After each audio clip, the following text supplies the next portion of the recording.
they decided to meet together at the Council of Trent. And really the goals of the Council of Trent were to do two things. Number one, they were going to respond to the challenges of Protestant groups. And number two, they were going to respond to complaints about abuses within the Catholic Church coming from, well, within the Catholic Church. So their entire program and what they decided was really based on three principles.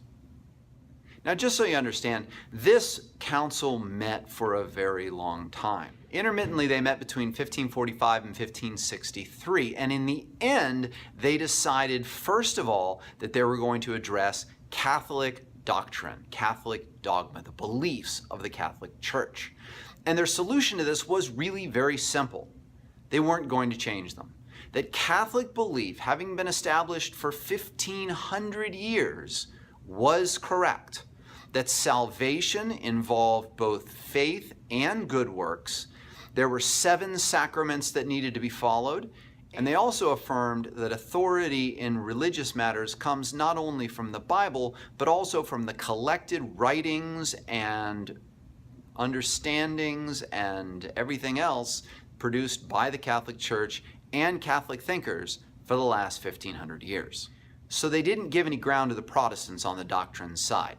They said Protestants were wrong on this stuff.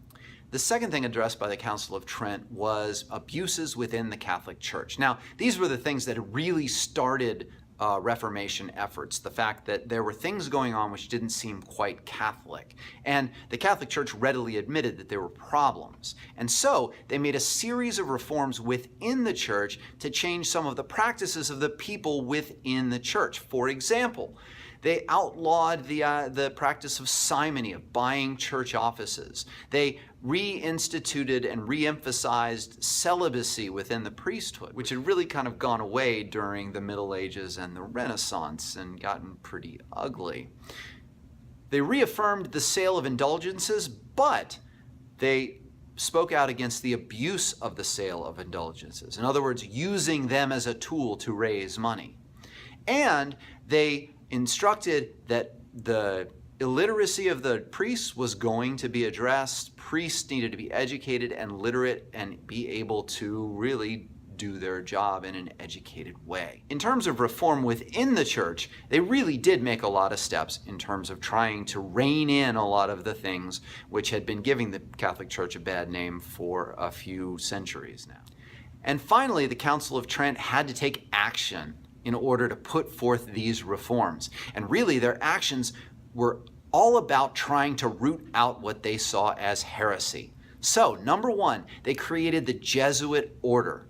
The Jesuit order was going to be in charge of really education, but it was also going to be in charge of carrying out the work of rooting out heresy. So in sort of a weird confluence, they set up some of the greatest universities and education systems throughout Europe.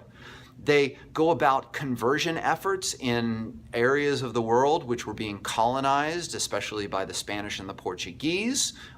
They convert natives throughout North and South America and really try to educate them on Christian doctrine, Catholic doctrine, if you will, and sort of getting them towards the road to salvation. But the Jesuits were also in charge of the Inquisition and trying to find heretics and get them out, to make them confess and then do some pretty nasty things to them. The other thing the Catholic Church did is they created the Index of Prohibited Books. And the Index of Prohibited Books was going to expand and expand and expand. And really what it is a list of books that Catholics should not read because they have teachings, they have ideas which the Catholic Church determines to be, well, bad.